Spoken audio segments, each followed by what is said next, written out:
హిందూ పురాణాలు తెలిసిన వారందరికీ శుక్రాచార్యుడి పేరు తెలియని వారు ఉండరు. ఈ శుక్రాచార్యుడు రాక్షసులకి గురువు, గొప్ప జ్ఞాని, ఋషిపుంగవుడు అయినటువంటి ఈ శుక్రాచార్యుడు రాక్షసులకు గురువుగా ఎందుకు మారాడు? ఈ శుక్రాచార్యుడికి విష్ణువుకి మధ్య ఉన్న వైరం ఏంటిది? ఇటువంటి ఎన్నో విషయాలు ఈ వీడియోలో తెలుసుకుందాం. మా వీడియోల నుంచి మీకు కొత్త ఇన్ఫర్మేషన్ తెలుస్తున్నట్లయితే మా వీడియోని లైక్, షేర్ అండ్ సబ్స్క్రైబ్ చేయండి. మీరిచ్చే సపోర్టే మాకు మరిన్ని కొత్త వీడియోలు చేయడానికి బూస్టింగ్గా ఉంటుంది. కాబట్టి ప్రతి ఒక్కరు కూడా మా వీడియోని లైక్, షేర్ అండ్ సబ్స్క్రైబ్ చేయండి. ఎన్నో విద్యలు, అపార జ్ఞానం కలిగిన ఈ శుక్రాచార్యుడు భృగు మహర్షి కావ్యమాతకు జన్మించాడు. కాకపోతే ఈ శుక్రాచార్యుడి జననం వెనుక మరొక 2 కథలు ఉన్నాయి. అవేంటంటే, భృగు మహర్షి హిరణ్యకశ్యపుడి కుమార్తె అయిన దివ్యకు ఈ శుక్రాచార్యుడు జన్మించాడని ఒక కథ ఉంటే, మరొక కథలో శివుడి యొక్క 3వ కన్ను చెమట నుంచి ఈ శుక్రాచార్యుడు ఉద్భవించాడని మరొక కథ ఉంది. శుక్రాచార్యులు మొదటగా తన విద్యాభ్యాసాన్ని అంగీరస మహర్షి దగ్గర ప్రారంభించాడు. ఇక్కడే శుక్రాచార్యుడితో పాటు అంగీరస కుమారుడు బృహస్పతి కూడా విద్యని అభ్యసించేవాడు. ఇక్కడే అంగీరస మహర్షి ఒక విషయాన్ని గుర్తించాడు. అదేంటంటే, బృహస్పతి కంటే కూడా శుక్రాచార్యుడు జ్ఞానంలో, తెలివిలో గొప్పవాడు. ఇది గమనించిన అంగీరస మహర్షి తన కొడుకైన బృహస్పతి వైపు పక్షపాతాన్ని చూపించేవాడు.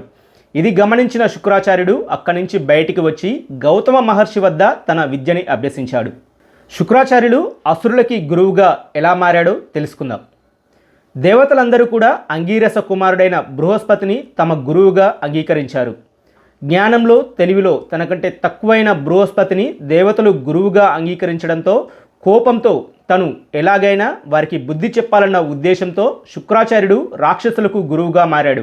అప్పటి నుంచే శుక్రాచార్యుడిని అసురాచార్యగా కూడా పిలిచేవారు.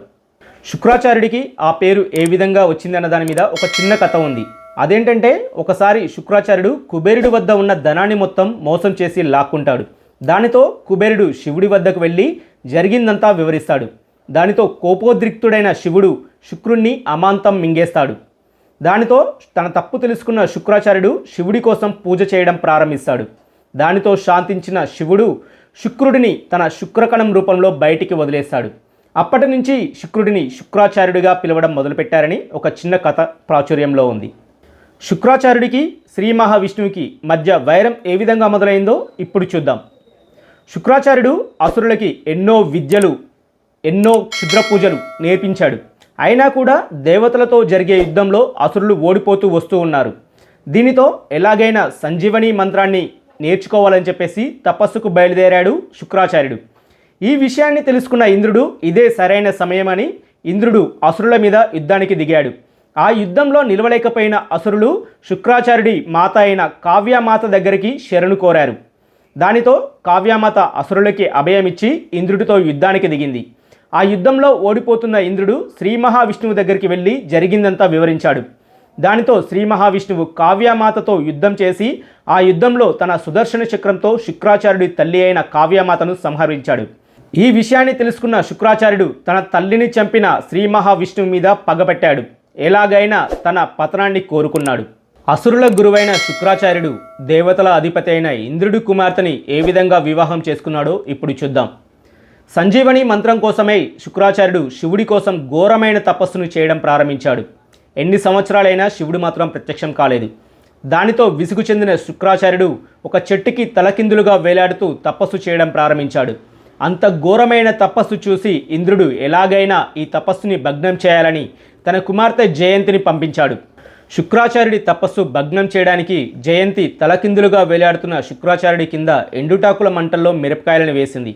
ఆ ఘాటుకి పొగకు శుక్రాచార్యుడి కంటి, చెవుల నుంచి ధారాళంగా రక్తం కారడం ప్రారంభించింది. అయినా కూడా ఎటువంటి చలనం లేకుండా శుక్రాచార్యుడు తపస్సుని కొనసాగిస్తూనే ఉన్నాడు. ఆ తపస్సుకి మంత్రముగ్ధుడైన శివుడు ప్రత్యక్షమై శుక్రాచార్యుడికి సంజీవని మంత్రోపదేశం చేశాడు. శుక్రాచార్యుడు సంజీవని మంత్రబలంతో దేవతలతో జరిగిన యుద్ధంలో చనిపోయిన రాక్షసుడిని బ్రతికిస్తూ ఆ యుద్ధంలో అసురులు గెలుపొందారు.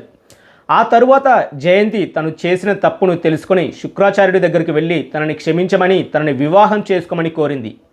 తన తప్పుని క్షమించిన శుక్రాచార్యుడు జయంతిని వివాహమాడాడు. శుక్రాచార్యుడు తన కన్నుని ఏ విధంగా కోల్పోయాడో ఇప్పుడు తెలుసుకుందాం. శుక్రాచార్యుడి శిష్యులలో అసురుల రాజైనటువంటి బలిచక్రవర్తి కూడా ఒకడు. అందరి అసురుల లాగానే ఈ బలిచక్రవర్తి కూడా విశ్వాన్ని జయించాలనుకున్నాడు. దానికోసం శుక్రాచార్యుడి దగ్గరికి వెళ్ళి ఏం చేస్తే బాగుంటుందని అడిగాడు. దానికోసం నువ్వు ఒక యాగాన్ని చేయాల్సి ఉంటుందని శుక్రాచార్యుడు చెప్పాడు. ఆ విధంగానే బలిచక్రవర్తి యాగాన్ని ప్రారంభించాడు.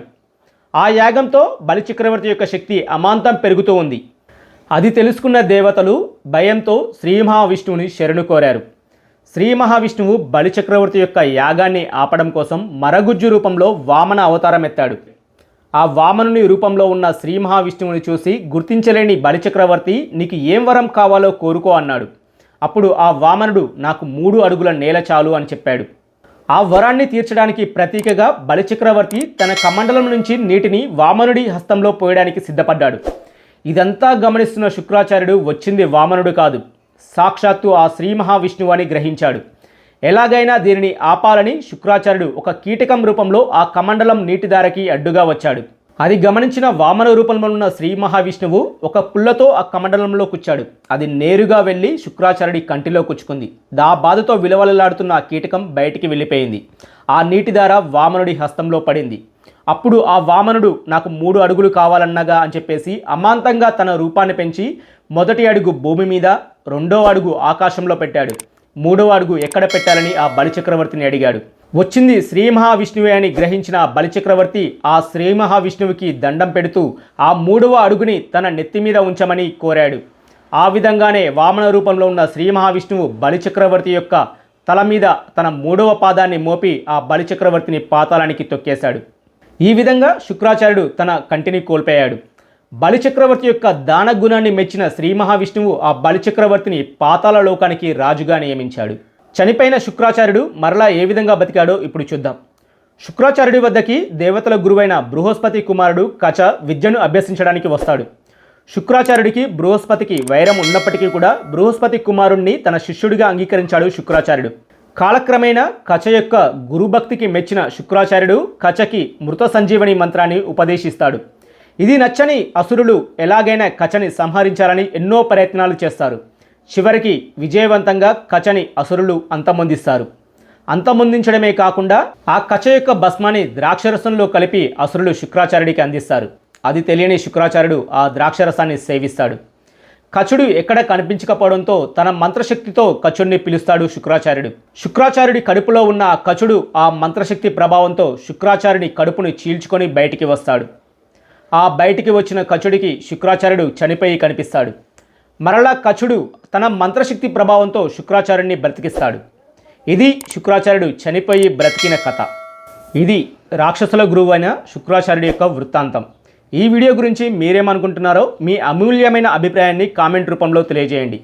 ఈ వీడియో ద్వారా మీకు తెలియని కొన్ని విషయాలన్నా మీకు తెలిసినట్లయితే మా వీడియోని లైక్, షేర్ అండ్ సబ్స్క్రైబ్ చేయండి.